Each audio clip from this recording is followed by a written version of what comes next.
Welcome to Discovering. Tonight we'll take a trip to the remote edge of the Stonington Peninsula, where we'll meet a woodcarver who's a master at turning trees into ducks. Finding a piece of wood that I believe a duck is in, and you remove what isn't a duck. And we'll take a quick look at gun vices. Stick around, it's time for Discovering. The secret streams that flow beneath the cliffs of colored stone. Forest thick and healthy with birch and pine and oak. Surrounded by the greatest lakes this world has ever known. The black bear's awesome presence as he roams the hills and fields. Call of the timber wolf, the loon's lonesome trill. The eagle soaring high above, the trout lies deep and still. These are what I treasure, the only way I measure feelings that I have for this fine land. There is so much to discover when you're a long-time lover of northern Michigan.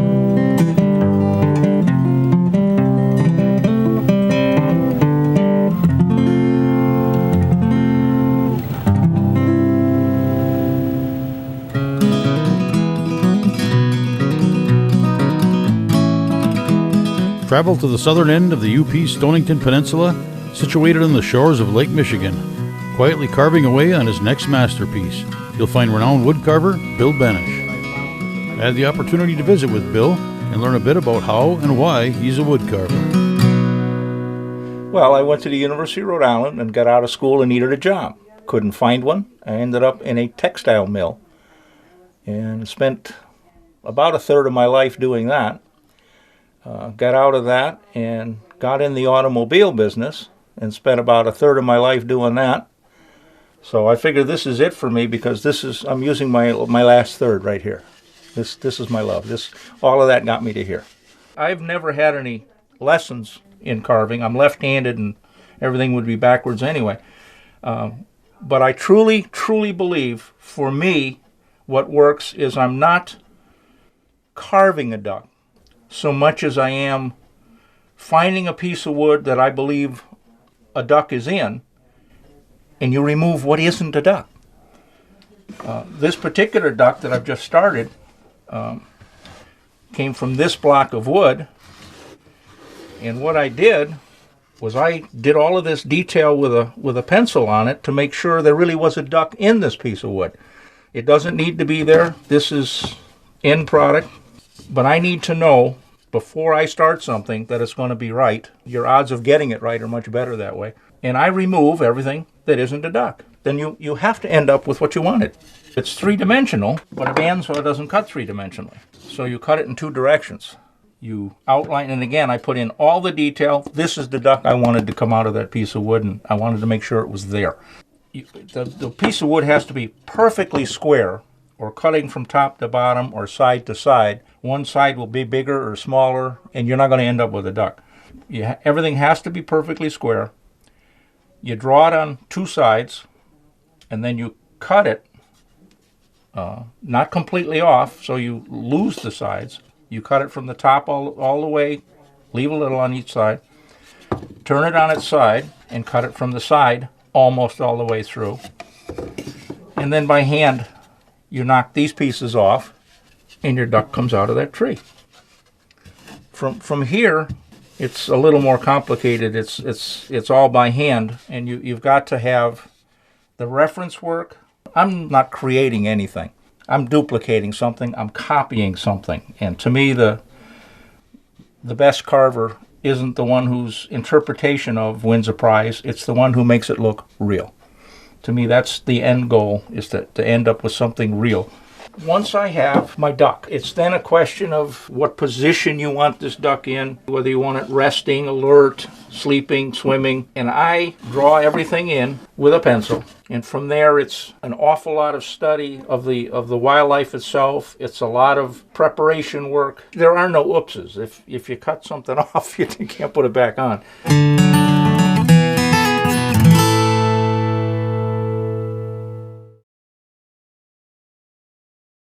What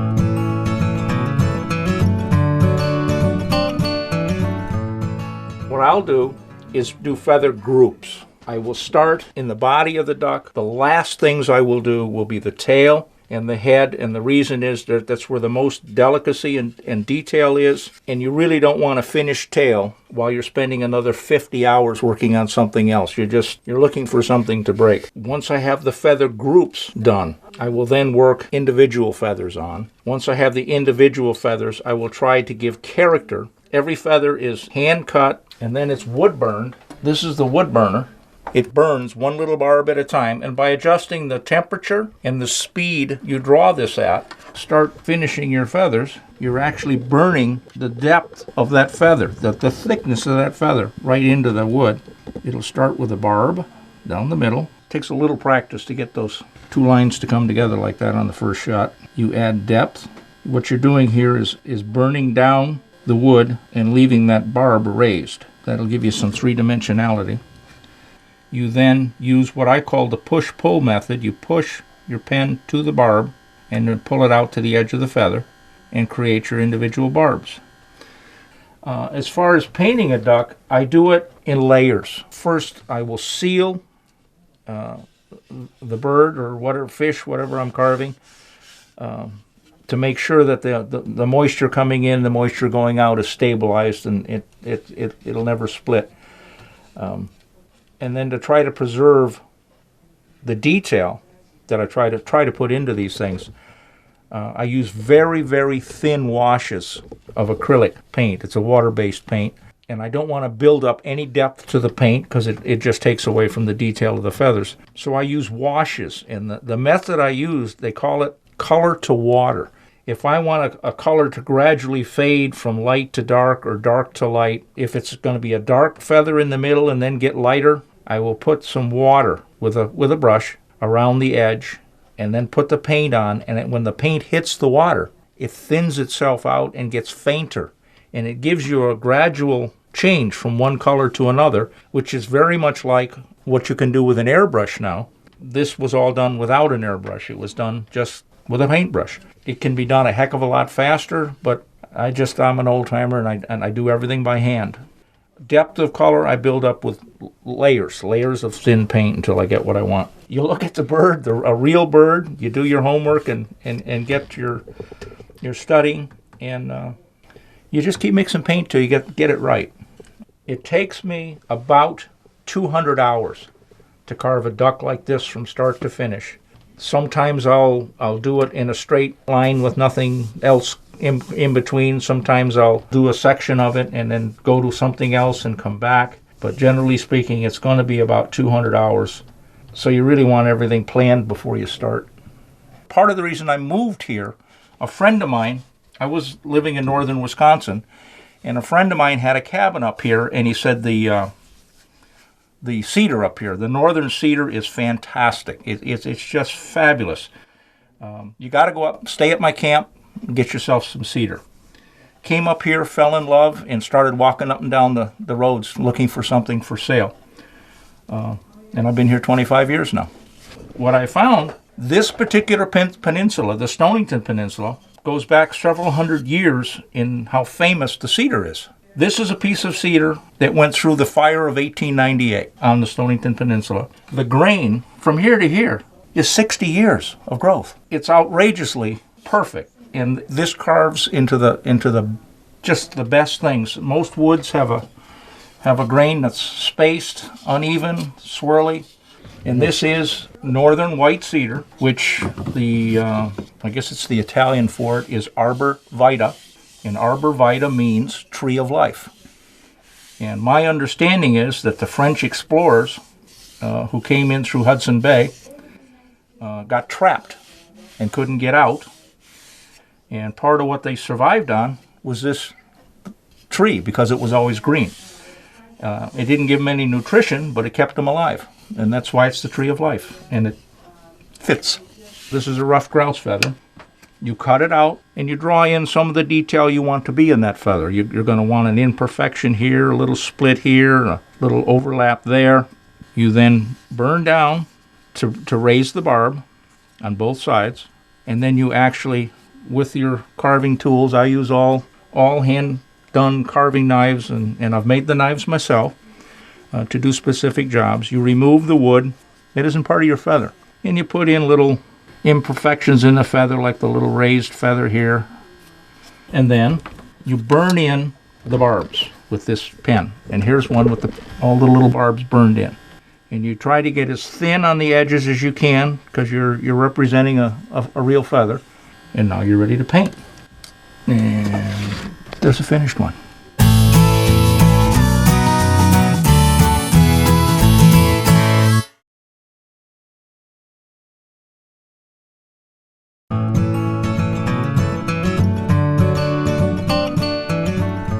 A lot of my customers have waited a long time to get a carving, to get a duck.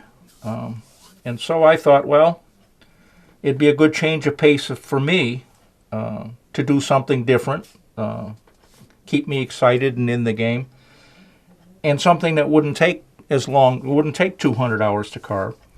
So I started doing some other things, like this chickadee. One of my duck customers wanted one, and through word of mouth, I had to do 30 more. The flowers are copper. My wife is an artist. My wife made the copper flowers, and I think it makes it a beautiful, it's a scene. It's not the duck sitting on the desk, it's a whole scene. I'm really passionate to try to get these birds as exact as I can. I do so much background work. I may spend 300 hours studying a bird before I spend the 200 hours carving it. This one is, I probably did the most studying for of anything I've ever carved. I counted every feather. You'll see staining on these feathers. It makes them look yellowish, like there's something wrong with them. Underneath there's more. And what I found was, from sitting in the water, that they get the staining on there. And for me to be accurate, I had to paint that in. I had to find the right piece of wood. And I had to find a piece of wood that had a loon in it. And I got lucky, found this one on the first try. I had gathered all the reference I could find, books, pictures, and then I bought some books on loons for their lifestyle, how they lived, why they acted the way they did, how long they lived, how they interact with nature. And once I felt that I knew the loon, I felt I could carve it. The biggest challenge on this one was whether I was going to have the grain go with the body or go with the head. And to carve against the grain is a lot more challenging and a lot more difficult. Took a lot of time, but it flowed. There was never any lull that, gee, I don't know what to do with this next. I decided early on to show part of the leg, which is kind of unique on a loon. It's got detail on it that most birds don't have. What looked real to me, the head is not just turned, it's also kinked this way. To me, that gave it more of a realistic life look. It was the pose that I wanted. That loon was up about 600 hours. It's just an awful lot of wood that got removed from that piece of wood to make it a loon. Pretty proud of this one. When I first started carving professionally, I picked the easy ones. First duck I ever carved was a green-winged teal hen.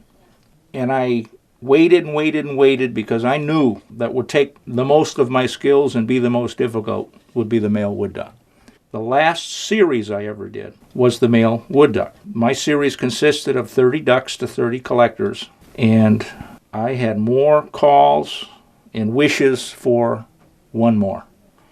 And I ended up, I think I carved 56 male wood ducks. A lot of them ended up in charity events or fundraising events for Ducks Unlimited or Wildlife Unlimited, and were auctioned off and raffled off. And what a treat for me to have a room full of people who wanted it.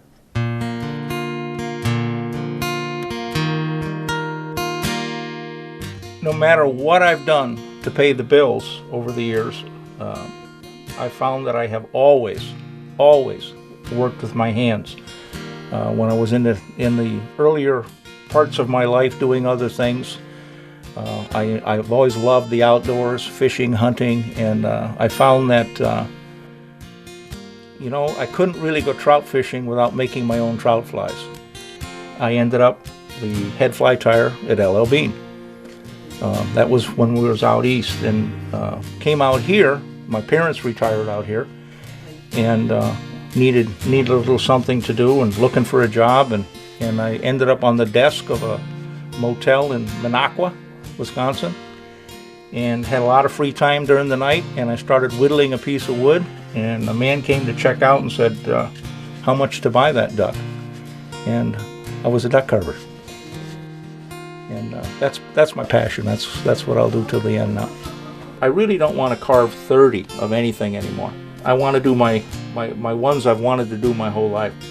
So what I do now is I just take commissions to do whatever anybody wants to do, whether it be a duck or a songbird or a fish. I would be thrilled to take on a challenge if somebody who's a fan of these things or a collector of these things or just appreciates them. I guess the beauty of doing something like that or me helping someone get something like that is you don't have to buy the one off the shelf. You get, this is what I want, this is where I want to put it, this is the way it's got a face. You're dealing with the person carving it, and you get what you want.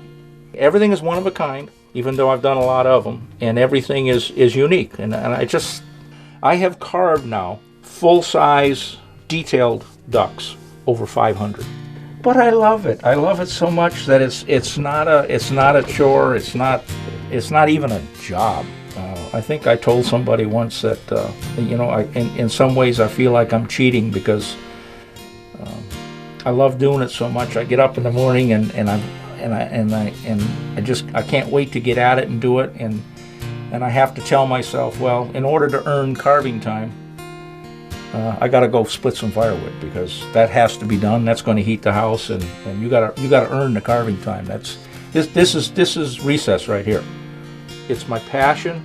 It's not my hobby. It's what I do, and it's not something that I'll do until I find something else. This is my something else. This is what I want to do.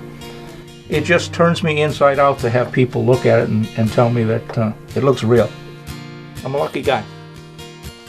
My dad, who was in business his whole life, he's always said to me, he says, you really ought to be making some money. He says, as hard as you work, you're not making any money.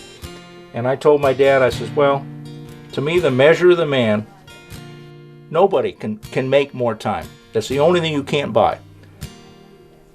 And the man who has the most control of his time to do what he wants to do is the winner.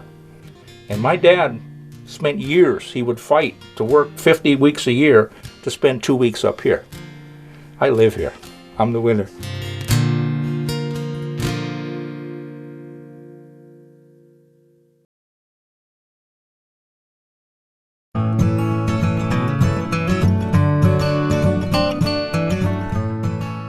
Deer season is right around the corner, and if you haven't already done it, it's time to make sure your gun is on the mark. Here's a tip on resting your rifle when sighting in. You go out and you want to use a good rest. Now you can get as exotic as you want with it. They make all kinds of them nowadays that are very good. One of the less exotic ones is the lead sled that you see here, and it solidly holds your gun in place while you're sighting in so that you're assured that what the target is telling you is exactly what's happening.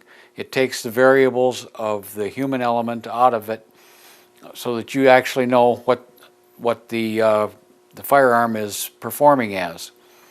Regardless of whether you use a rest like this or if you use sandbags, these don't have sand in them, they just got corn in them, but they work well. Regardless what you're using, you do not want to support your gun by the barrel.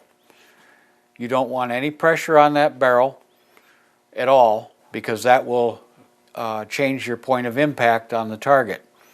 So you want to support by the forend and by the buttstock, of course, and you want it to be as solid as possible. You want to be shooting off a good solid bench.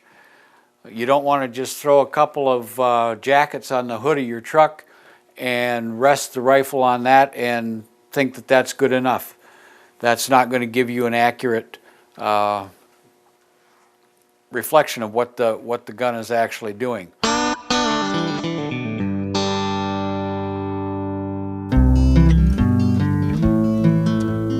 Well, that's it for this week. Thanks for watching, and I hope to see you next week right here on Upper Michigan's very own Discovering.